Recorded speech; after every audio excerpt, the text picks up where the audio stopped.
Hi, Coach Joe Lucas, and welcome to the Magellan Network Show. For nearly 30 years, I've been focused on helping advisors become the best both personally and professionally. This show is dedicated to sharing with you tools, tips, strategies, distinctions, things that are working now. I'd love for you to take a moment, and if you're watching this on YouTube, click the like button and also the subscribe button so you get automatic updates. And if you happen to be listening to us on a podcast, make sure you're subscribed to the podcast and you leave a positive review for us. Now, with that said, let's get to today's episode. Hi, this is your coach, Joe Lucas, and welcome to this episode of the Magellan Network Show. Welcome to the second quarter of 2022. Hey, hope you're all doing really well and you had a stellar Q1 and you have a great quarter two game plan. Today's conversation is going to be like a buffet of distinctions that I've acquired over the last couple of weeks. Some stories from some of my personal coaching work that I do with advisors. And my goal here is to just add value to you. You know, my premise here is that you're watching or listening because you're always looking for that one thing, right? One thing that would propel you to add a little edge, right? Increase your success. So let's just kind of jump into our conversation today and see where this goes. And just so you're all aware, when I come and do these, I have no teleprompter. I don't have any written script anywhere or looking at anything. I have a couple of ideas in my head. And what I want to do is just kind of get them out to you with as much power and being as authentic as I possibly can. So one of the things I want to talk to you about, and this is a story with one of my clients. Again, if you think about in our world, the earlier you can get in, the earlier you can start your day, and there are exceptions, of course, but typically the earlier you start the day, the more control you have over the day, the more you get done in that day. So if you're showing up late, and I'll let you determine what that is, that will put you behind the proverbial 8 ball. So I was engaged with a client. We're doing just a phone conversation. And we're talking about Q2 this quarter. And it's like, hey, what do you need to do? Give me the 2 or 3 things that you know you need to get a handle on, elevate, change, have higher standards on, whatever. And one of the things they said was, I've got to get in the office earlier. I said, great, okay. So that to me is nebulous. So follow-up question. Specifically, what's the standard? And they say 7:30. I say, great. What caused you not to do that now? It's an important question.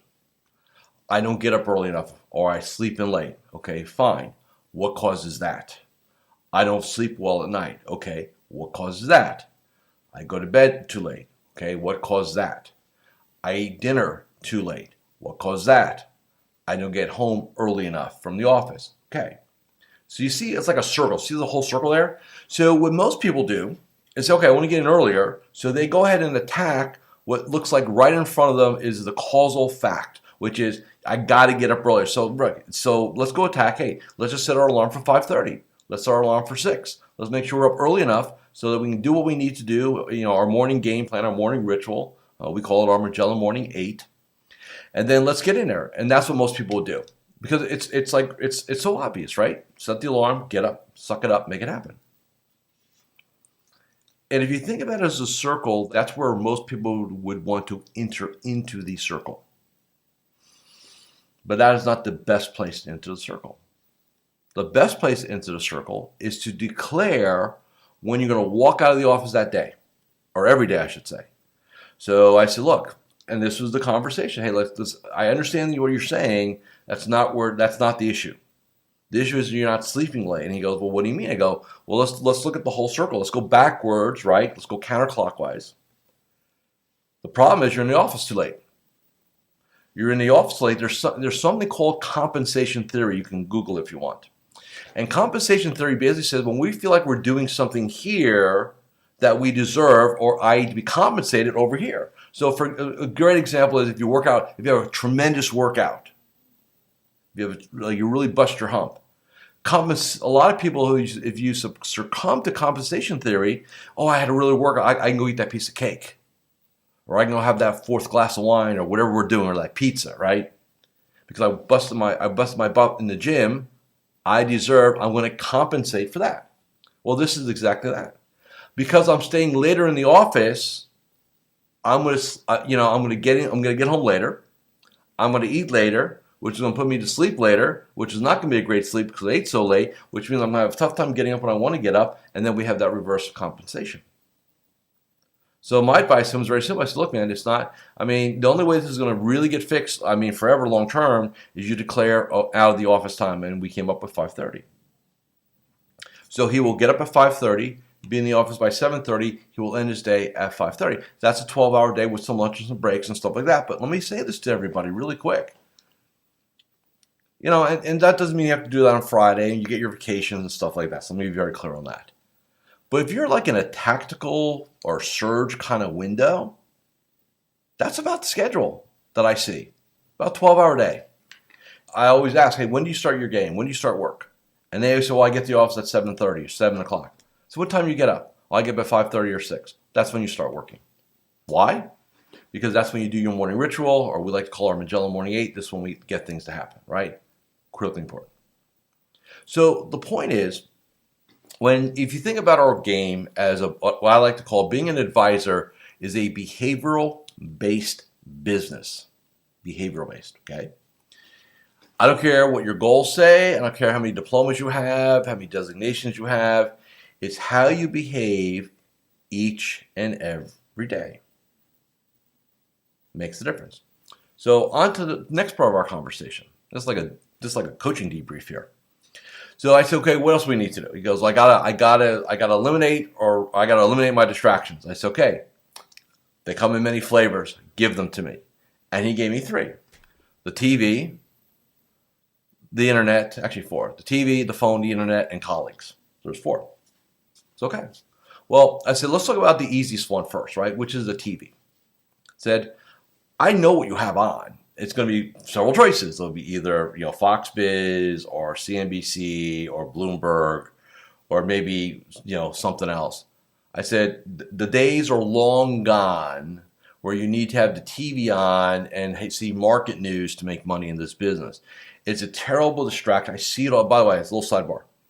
Before COVID, I used to go on the road a lot, visit a lot of my clients, go into branches, independents, wires, all that stuff. And 80% of the time, I'd walk in, I'd sit in the lobby, and sure enough, there'd be CNBC playing in the background. That's the worst thing you could possibly ever do.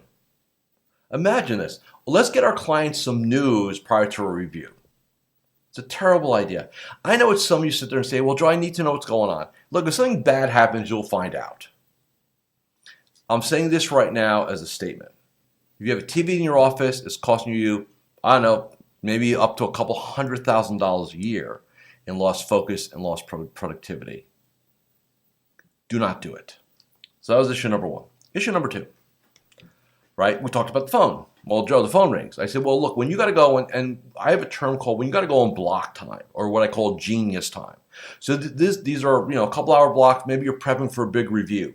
Maybe you got a really high net worth a prospect coming in. You got to get your game plan figured out, right? Or you just need to think about you just need uninterrupted genius time to be great.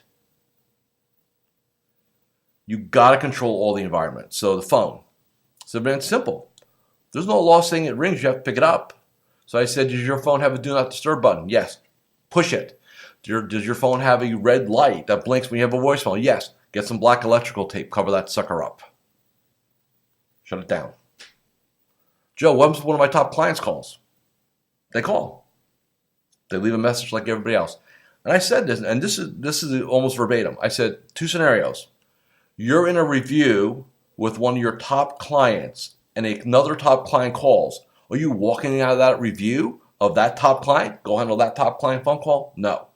What happens if you're in the dentist chair and they got all this stuff in your mouth and one of your top clients calls? Are you going to rip everything out of your mouth to go talk to the person? He'd start laughing. No.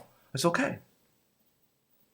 98% of everything that shows up in your world is important, non-urgent. We just think it is.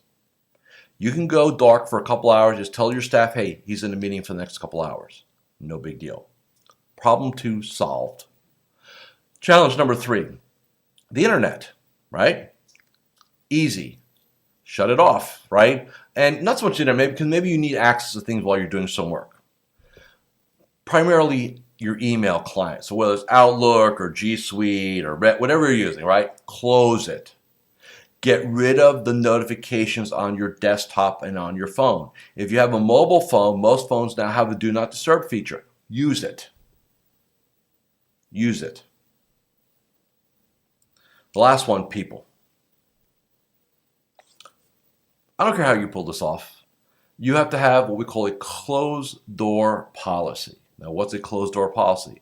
That your team knows that when your door is closed, you're not to be disturbed. And that means you do not knock. The only protocol is if the building's on fire, somebody's in the hospital, or something like that. Of course, there's going to be exceptions to the rule. But there's a rule. Now, when I say those things, total logic. Makes sense, Joe. Well, how come advisors don't do it? Because they're afraid to give themselves permission. Because they're afraid to value themselves. That's the bottom line. We as an industry, and this is not going to be indicted across everybody. I know some people do a great job with this. Who's the most important person in your business? It is you. It's not your clients, because if you're not right, you have no clients. You have to take care of number one. You're the leader. You're the one that needs to be focused, cultivate your mental, emotional, and physical energy, like we talked about in a previous episode. And you've got to make things happen. But I find a lot of times advisors have this victim identity. Joe, I can't get organized. Yes, you can. You choose not to. You have a narrative in your mind that gives you permission not to. I can't get control of my schedule. Yes, you can. You choose not to because you have a story that basically tells you that you are not responsible. Oh, look at me. The world's against me. That's a bunch of BS. What it really boils down to is permission. Self-permission. Here's the reality. Until you can go ahead and give yourself permission to have it all, whatever that means to you, because that's going to mean different things to everybody, you will struggle with this. You will subconsciously create roadblocks, a narrative, situations that will hold you back. And I've been on with this now almost 30 years, 28 plus years. I've yet to meet an advisor who's struggling, who they were their own worst enemy, and that's why they were struggling. Just, my firm, my partner, my this, I'll hear it. I've heard it all. But when you really peel the onion back and look in and look at the heart of the matter, person's not willing to do what's necessary. So that's a little Buffett nugget number one. Number two, I was having another conversation with somebody. We were talking about moonshots. Right? Everybody know the term of moonshot, right? Moonshot is a big, big goal, something that would be transformative, right, in your game. Why don't most forget advisors? Why don't most people go for moonshots? Because they're afraid of falling. So think of a moonshot as climbing the mountain. Okay, in business. I was talking to somebody the other day, and we're just we're doing a Zoom, and we're talking about second quarter goals, and we're just talking about because I'm really challenging myself this year to really stretch it. I have several moonshots I'm working on this year, and my clients know them. I'm always open book. I say, look, here's what I'm doing. I'm leading. I lead by example. I just don't sit in the background and just talk. I'm always in front. When I win, I let everybody know I win. When I fail, I let people know I fail. I also tell them what I learned by that failure, which then makes it not failure. So we're talking about moonshots. I said, my experience is the number one reason people are afraid of moonshots is they're afraid that the moonshot's not going to work and it's going to fail. And I have this narrative, this metaphor, like climbing a mountain. Okay, so the old saying, the higher you climb, the what? Farther you fall. Fair enough. That's a fact. But are you dead? Right? It's like a video game. You spawn again. You just spawn another life. Right? It's not life or death. I'm not saying you may not hurt a little bit economically. I'm not saying you may have to, your ego may not get dinged, but let's be very clear. Business is a game. It is not life or death. If you fail and fall off the mountain, nobody's going to take you out back and shoot you. You're not going to go to jail, hopefully, and you're not going to get deported. Okay? You're here. Your ego and pride is hurt, and maybe your checkbook a little bit. I fall off the mountain all the time. You know what I do? I pick my ass up, figure out why I fell, come up with a different strategy, different approach, and get back on the mountain and go again. And the other metaphor, if you think about it, like belay lines, right? You're going to fall, but you're not going to fall all the way. You're going to fall back a little bit. So, okay, that didn't work. Okay, what else will work? Maybe there's a different crevice, maybe a different path to climb the mountain more. You can learn a lot by watching mountaineers, how they approach problems, how they fall and they're caught by their belays. They don't fall to their death. Not saying it's pleasant. It's not.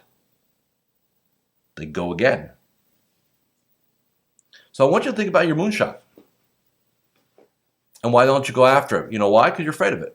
Or you haven't given yourself permission for it. Question I asked one of my clients. What if? What if you did give yourself permission and it worked? How would that transform your world? Because a moonshot is transformative. It's not like, well, I made an extra 10% this year, or I brought in another $30 million of assets. That's nice. That's not transformative. Moonshots are transformative. So we're talking, and it clicked for him. I saw it on Zoom. You're right. You don't die. You just fail. Yeah, fails, you fall, 100%. You don't die. For some of you, that statement right there was everything out of our conversation today. You're not going to die. You know, when I started my my new health initiative, and you know, my goal this year, and I'm happy to state it because I like making proclamations. You know, my goal is to lose a minimum of 50 pounds in 2022, and I'm down about 22, 25, depending on the day. Here we're at the Q1. And by the way, this has been a goal that this has been an outcome that I've wanted for a decade, but I've always failed. Because I told myself, it's like nugget number 3. Because I told myself, oh, man, if I could just lose 10 pounds, if I can just lose 5 pounds. You know, like you take the big goal and you break it up into little goals. That doesn't always work sometimes. You know why? The mountain's not high enough to go through the suck part of it. You know, one of the things I realized literally in the last 12 months, if your goals aren't big enough or compelling enough, if the moonshot's not exciting enough, you're not going to be willing to go through what I call the pit of pain to go climb the mountain. It is not, I don't, so if for those of you who are watching the video, you'll see this, right? You know, success is not this and then I climb the mountain away I go. Success is really, I go and I got to go into the pit of change, then I start climbing the mountain, right? So think of it almost like a little bit like a fish hook, right? It's going to have this hook and then up. Doesn't go, it's not an L. It's not an L. Looks more like a J, quite frankly. When I realized that, I said, that's the problem. I'm not willing to go through the pit because the mountainside is not high. It's 5-10 pounds. That's not radical. And so what we as humans do when the goal's not big enough, what do? We kick it down the road. We procrastinate. We come up with a story and narrative. I'll do it tomorrow. I'll start next week, whatever, and it doesn't happen. When you create a moonshot goal, when the mountain's high enough, you don't have the luxury of time. You got to get after it now and every day. That was my distinction. And that's why I produced the results I produced personally myself. By the way, that approach also works in business. If you sit there and say, well, I want to grow my business in the next 3 years, if I can just get it up 10, 20, 30% over the next 10 years, I'll be satisfied. That's a death sentence right there. The goal really needs to be, as just a conversation here, What would it take to double my business in the next 36 months? What would it require for me to go attract another $50 million of new money? Moonshots. And a moonshot has got to be believable. It can't be something that's so abstract you can't get your head around it. So let's be very clear on that. Okay? Your mind has got to believe, they'll say, mind has to believe it to achieve it, right? Shocking. But it's true. And that's what it takes. I think many of you are playing small ball because you're afraid of the big ball. You're afraid of the moonshot. You're afraid of looking up at the mountain and going, oh my God, that's high. I don't know if I want to do this. I'm not going to do it then. You're definitely not going to go in the pit. And let's be very honest with ourselves. Success is hard work. Anybody that tells you that they got the silver bullet system or this or that, I mean, they're just trying to sell you some stuff and make some money. I'm not saying they wouldn't add some value to your world. It's not going to be transformative. There's nothing I've ever seen that can transform another human being except that human being. And that human being willing to do the work. Period. I don't care. Practice management consultants, gurus, software suites, marketing programs. I mean, like I said, I'm not saying they're bad. They're valuable. They add value. That is not going to be transformative. Only you can make yourself transformative. So, I'm going to wrap this up. I want to keep to some level of time here, right? So we walk away with three things, right? In terms of conversation around how to interchange, right, with starting our day a little bit differently, as that's something you struggle with, right? We talked a little bit about creating more moonshot goals and getting uncomfortable, right, and really understanding that you've got to have big goals in a moonshot. I mean, the bottom line is that. Don't be afraid of it. Being uncomfortable is where it's at, and to be uncomfortable, you have to have courage, you have to have commitment. You have to have consistency. You can't worry about being comfortable. So many of you, your goal when you got in this business was, man, if I could just make X amount of dollars a month, I'd be comfortable. I'd be set. That is the death of you. Because you'll do it and you're done. And then you're bored. And then now what? Then there's no more mission. Remember, Tony Robbins said this. Human beings are happiest when they're going after something, when they're attacking a goal, they're making things happen. And I agree. When I'm grinding on stuff, and I'm a grinder, nothing comes easy for me. Nothing. I'm happiest when I'm after it. When I get up and I'm not after something, or I think, oh, this feels pretty good like that scares me. It's like time to go again. Right? And for those of you who are in my world, right, as Magellan Network members, we're starting 2 new mastermind groups this quarter. We've got a host COO program with Matt Sonnen. Got a lot of cool things happening because I don't let moss grow under my feet. Thank you for watching and listening to this episode of the Magellan Network Show. Welcome to the second quarter of 2022. Thank you for watching or listening to this episode of the Magellan Network Show. Hey, if any of this resonated with you, I invite you to come to MagellanNetwork.net, and we have a powerful group coaching community of like-minded advisors. Come in for a trial. You and I will have a one-on-one conversation. Let's see if I can help elevate your game both personally and professionally.